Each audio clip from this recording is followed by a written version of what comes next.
captioning of this program is brought to you by Fidelity Investments. Get the world's largest mutual fund company working for you. The year is 1951. Commercial air travel is taking off, making cross-Atlantic flights fast and easy. Montreal to London takes only about 11.5 hours. Hi, I'm Rick Mercer. Welcome to another edition of It Seems Like Yesterday.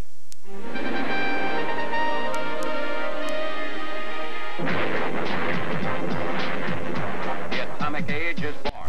Boys and girls, everyone wants a Slinky. You ought to get a Slinky. Well, who's on first? Yes. I mean the fellow's name? Yes. I mean the guy playing first? Who? The fellow playing first? Who? The first baseman? Who? They've seen whole families wiped out. Half the city is in ruins. Canadian soldiers who recently left for the Korean battlefront. Crops that would have been worth millions. They will sound the first alarm should an air attack come. Alfalfa. Burn to dust.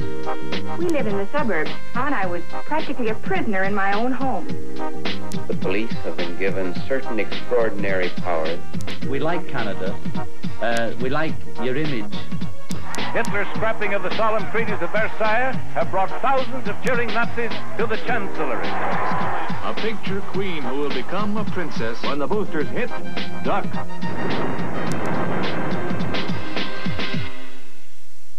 It is the week of April 16th, 1951. To see that the security of our Truman fires MacArthur. world is not needlessly jeopardized.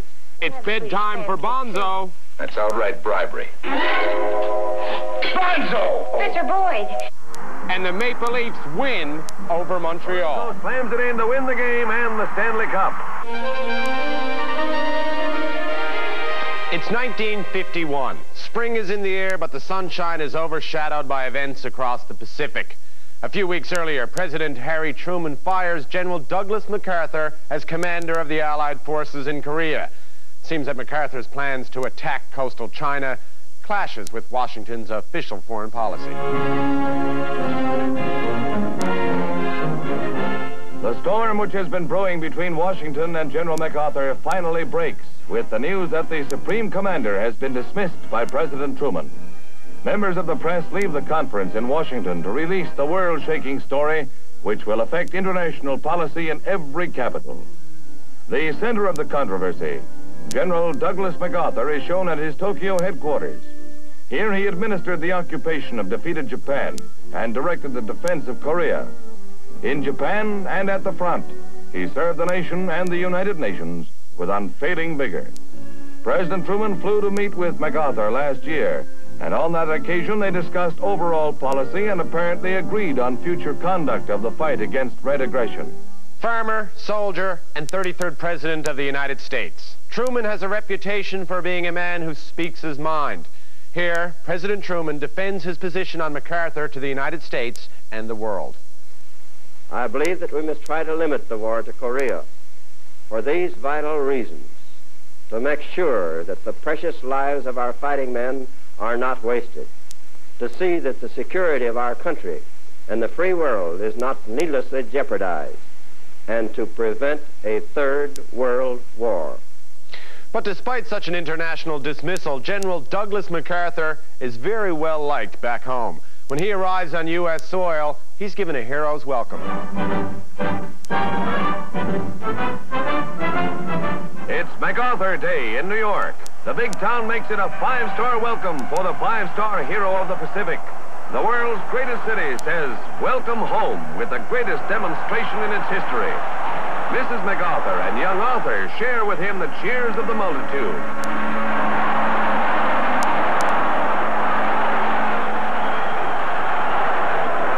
The veritable blizzard of paper is a full measure of New York's enthusiasm. East side, west side, all around the big town they form solid walls of humanity for 37 miles along the homecoming route. And the weather, perfect. Finally, MacArthur gets to Washington and makes a speech in front of the nation's most prominent legislature. Now, MacArthur knows a good audience when he sees one, and he doesn't miss the opportunity to make a dramatic exit. But I still remember the refrain of one of the most popular barrack ballads of that day. which proclaimed most proudly that old soldiers never die. They just fade away. And like the old soldier of that ballad, I now close my military career and just fade away.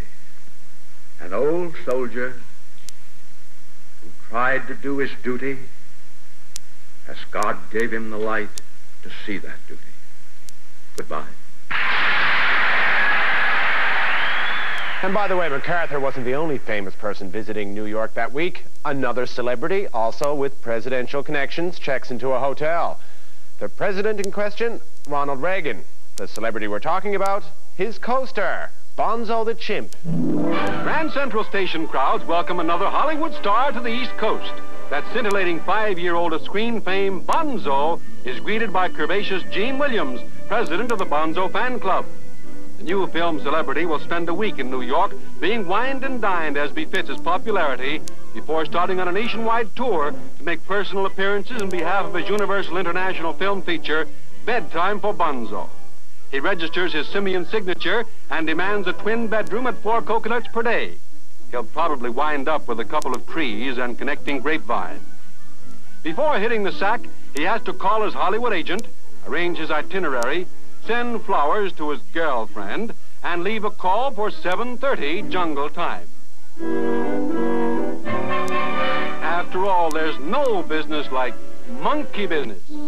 Of course, when Bonzo is not in New York, he's in Hollywood, making movies like Bonzo Goes to College and his 1951 classic, Bedtime for Bonzo, along with co-star President Ronald Reagan. Here's Ronnie trying to teach Bonzo how to eat like a person. And this is probably why, when he was president, Reagan never invited Bonzo to a state dinner. What's the matter with him? Maybe he thinks you're getting more attention than he is. An Oedipus complex already? I've only been his father for a week. I think he's just plain hungry. Oh, Bonzo, eat your pablum like a good boy, and pretty soon you'll grow up to be a big, strong, handsome man just like your daddy. And you'll have Swedish pancake, too. That's outright bribery. Bonzo! Professor Boyd, Bonzo, that wasn't a nice thing to do. Bonzo! Don't scold him. He didn't mean it. Well, that's beside the point. Aggressiveness like that could become an aberration. Aggressiveness, aberration, Oedipus complex. What kind of way is that to talk to a baby? Well, what do you mean? Why don't you act more like his father instead of like a school teacher? I guess I have got a lot to learn about being a father, haven't I? You sure have, Professor Boyd. When we come back, bringing up baby, and Fred Astaire falls head over heels in love.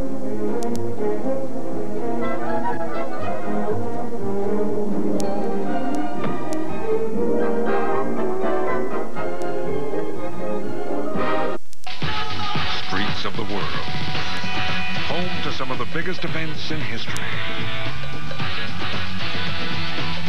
Playgrounds for celebration.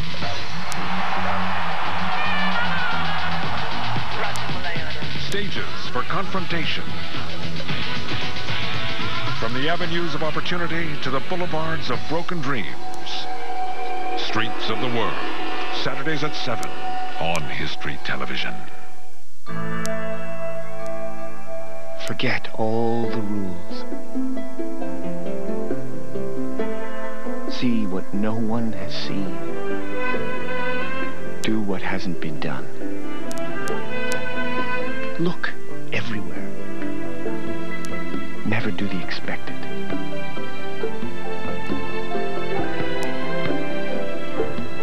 Never follow.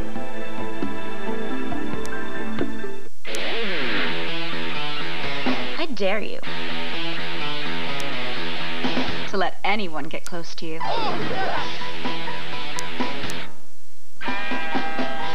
Dare. Head and Shoulders Shampoo. It goes directly to the scalp to help stop dandruff flakes from coming back. And conditions better. For hair that looks and feels beautiful. Do you dare? Head and Shoulders Shampoo. Changing dandruff problems into unbelievably beautiful hair.